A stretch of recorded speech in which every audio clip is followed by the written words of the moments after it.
Mission Walk, India's #1 most advanced rehabilitation and physical therapy center, Manikonda, Alkapur Road.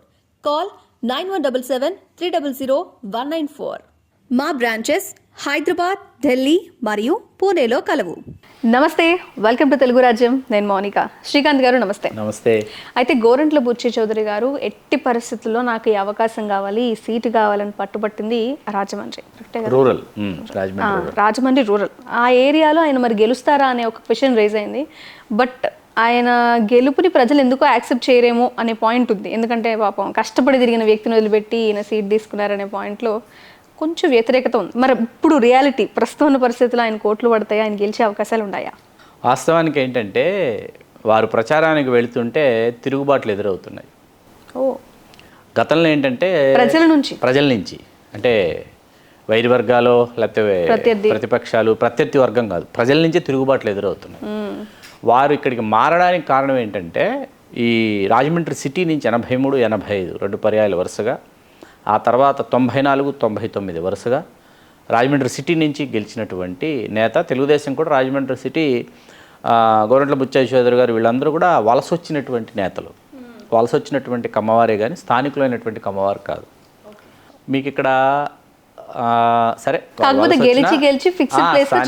స్థిరపడిపోయారు కదా. స్థిరపడిపోయినా కూడా ఏంటంటే అక్కడ స్థానికంగా ఉన్నటువంటి సామాజిక వర్గాలు ఏవైతే ఉన్నాయో, ఇది మా నియోజకవర్గం, ఇక్కడ వీళ్ళు ఎవరో వచ్చి ఆధిపత్యం వహిస్తున్నారు అనేటటువంటి ఒక భావన వాళ్ళల్లో ఉండేది. 89 ఎన్నికల్లో ఏమైందంటే కాంగ్రెస్ ఏసీవై రెడ్డి గారికి ఇచ్చింది. యూనియన్ రాజకీయాల నుంచి వచ్చిన వ్యక్తి కాబట్టి వారు సునాయాసంగా విజయం సాధించారు 89 ఎన్నికల్లో. 94, 99 తిరిగి బుచ్చయ్య చౌదరి గారే పోటీ చేశారు, గెలుపొందారు.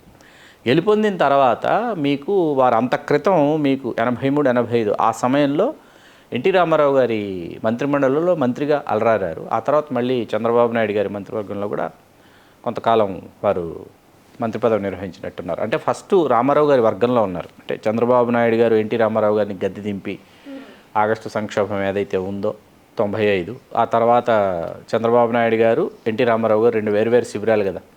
ఎన్టీ రామారావు గారి వర్గంలోనే గోరంట్ల బుచ్చయ్య చౌదరి గారు కొనసాగారు. అసలు ఆ మాటకు వస్తే చంద్రబాబు నాయుడు కంటే నేనే సీనియర్ని తెలుగుదేశంలో. వాస్తవానికి 83 ఎన్నికల్లో పోటీ చేసి గెలుపొందారు కాబట్టి 83 ఎన్నికల్లో పోటీ చేసి గెలుపొందిన తెలుగుదేశం వాళ్ళందరూ కూడా ఈ మాట చెప్తారు, మేము చంద్రబాబు నాయుడు గారి కంటే ముందు మేము తెలుగుదేశంలో అశోక్ గజపతిరాజు గారు చెప్తారు, వీళ్ళందరూ చెప్తూ ఉంటారు.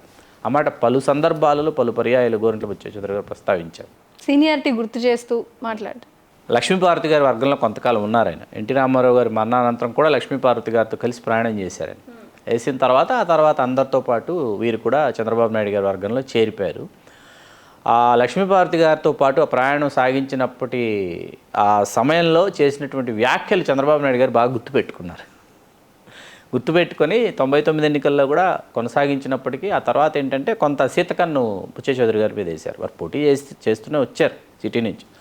మీకు ఏమైందంటే 99 ఎన్నికల తర్వాత 2004, 2009 ఈ 2014 ఎన్నికలకి ఏమైపోయిందంటే మీకు రౌత్ సూర్యప్రకాష్ రావు గారు 2 సార్లు కాంగ్రెస్ పార్టీ అభ్యర్థి కాపు, తర్వాత డాక్టర్ ఆకుల సత్యనారాయణ గారు కాపుల స్థానం ఇది అని చెప్పేసి. ఆ తర్వాత మీకు 2014, 19లో అదే 14 అనేటప్పటికి ఆకుల సత్యనారాయణ గారు, 19కి వచ్చేటప్పటికి ఆదిరెడ్డి భవానీ గారు గెలిచారు. ఎర్రనాయుడు గారి కుమార్తె పొలినాటి వెలమ. ఇప్పుడు వారి భర్త గారైన ఆదిరెడ్డి శ్రీనివాస్ గారు తెలుగుదేశం అభ్యర్థి వారు పోటీ చేస్తున్నారు. 2014 ఎన్నికలకి ఇక్కడి నుంచి ఇది బీజేపీకి ఇచ్చాం కదా, ఈ సీటు పొత్తులో బీజేపీకి ఇచ్చాం కాబట్టి మీరు రూరల్కి వెళ్ళండి అన్నారు. అలా రూరల్కి వెళ్ళారు వచ్చేసి, లేకపోతే సిటీలో ఉండాలి. రూరల్కి వెళ్ళిన తర్వాత ఏమైందంటే రూరల్లో వరుసగా 2014, 2019 2 ఎన్నికల్లోనూ ఆకుల వీర్రాజు గారు కాపు ఆయన్ని ఓడించారు. అక్కడ ఏంటంటే 19 ఎన్నికల్లో వాస్తవానికి ఆకుల వీర్రాజు గారు గెలిచేసేయాల్సినటువంటి పరిస్థితుల్లో ఆయన తన దూకుడిని ప్రదర్శించాల. ఆకుల వీర్రాజు గారు కొంత వెనకబడ్డము బుచ్చయ్య చౌదరి గారి విజయానికి ఒక కారణం అనమాట. మీకు బుచ్చయ్య చౌదరి గారి రాజకీయ ప్రయాణం చూస్తే 83, 85, 94, 99, 14, 19 2 పర్యాయాలు గెలిచిన తర్వాత ఓడిపోతారు. అటువంటి సెంటిమెంట్ ఏమన్నా రిపీట్ అవుతుందా మీ ఎన్నికల్లో? ఎందుకంటే ప్రజలు తిరగబడుతున్నారు. అయితే ఒకవేళ సేమ్ సెంటిమెంట్ రిపీట్ అయితే రాజకీయ పరిసమాప్తి 77 సంవత్సరాలు వచ్చినాయి. ఎందుకంటే వాస్తవానికి జనసేన దక్కించుకుందామని విశ్వప్రయత్నాలు చేసినటువంటి స్థానం ఎవరు? కందుల దుర్గేష్ గారు. పవన్ కళ్యాణ్ గారు వెలుపలికి వచ్చి సభా సమావేశంలో దుర్గేష్ గారి అభ్యర్థి దుర్గేష్ గారు కాకుండా 44,000 ఓట్లు ఒంటరిగా సాధించినటువంటి దుర్గేష్ గారు ఆ 44,000 ఓట్లు జనసేన 2019లో సాధించింది కాబట్టి ఆకుల వీర్రాజు గారు ఓడిపోయారు. లేకపోతే ఖచ్చితంగా వైకాపా అభ్యర్థి అక్కడ గెలిచారు. అంటే ఇద్దరు కాపులు మీకు ఆ ఓట్స్ స్ప్లిట్ అయిపోయాయి. మీకు స్ప్లిట్ అవటం వల్ల 19లో బుచ్చే చౌదరి గారు వచ్చేసారు.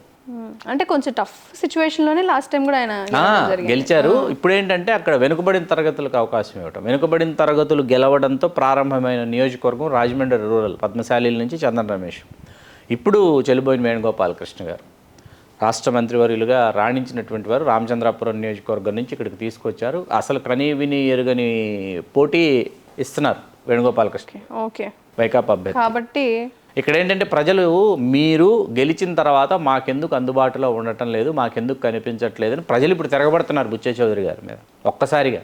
అయితే ఇక్కడ బేసికల్గా ఇప్పుడు మనం బుచ్చే చౌదరి గారి వర్షన్లో పాయింట్గా తీసుకుందాం శ్రీకాంత్ గారు. ఇప్పుడు జగన్ ఇచ్చే పథకాలు డైరెక్ట్గా వెళ్ళిపోవడం, ఇంతకుముందు ఆ సిచ్యువేషన్ లేని టైంలో నుంచి వచ్చి ఇప్పుడు ఏంటంటే నాయకులు దగ్గరగా ఉండాలి, వాళ్ళు సపోర్ట్ చేయాలనే పాయింట్ కొంచెం ఎక్కువ పెరిగింది, ఎక్కువ స్పృహ వచ్చింది. అదైతే ఉంది అనేది మాత్రం క్లియర్గా తెలుస్తుంది. ఆ పాయింట్లోనే ఈసారి గెలవబోయే నేతలు, ఇక్కడ పార్టీల వ్యవహారం కంటే కూడా నేతలు గెలవడానికి కారణాలు అయ్యే.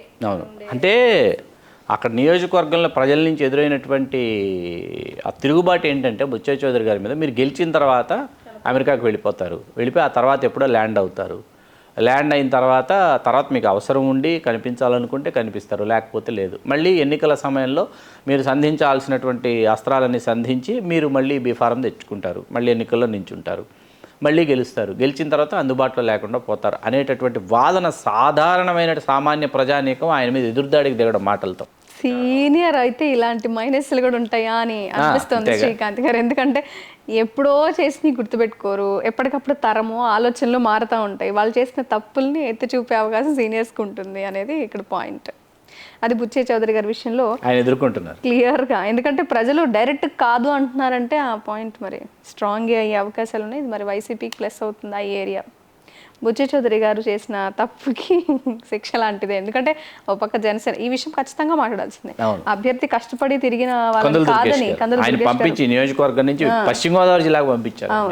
అవును అది కూడా ప్రజలు తీర్పులో చూపిస్తారు అనేది మాత్రం కరెక్ట్. లాస్ట్ టైం నాకు ఇది ఖచ్చితంగా గెలిపించండి అన్నారు, బట్ అది కూడా ప్రజలేం వినేలాగా అనిపించట్లేదు. ఎనీవే శ్రీకాంత్ గారు, మొత్తానికి రాజమండ్రి రూరల్ ఏ విధంగా ఉంది అనేది మనం మాట్లాడుకున్నాం. థ్యాంక్ యూ అండి. You are welcome. So keep watching Telugu Rajyam. Please do subscribe to Telugu Rajyam channel. Please do subscribe to Telugu Rajyam channel. Please do subscribe to Telugu Rajyam channel. Hi అండి, నేను మీ ఆర్పీని, నెల్లూరు పెద్దారెడ్డి చేపల పులుసు ఓనర్ని. మీరు తెలుగు రాజ్యం అనే ఈ యూట్యూబ్ ఛానల్ సబ్స్క్రైబ్ చేసుకుని మంచి మంచి వీడియోలతో వస్తారు. Thank you so much. Hi people, I'm Sonakshi Verma and you please watch Telugu Rajyam and please subscribe to the channel.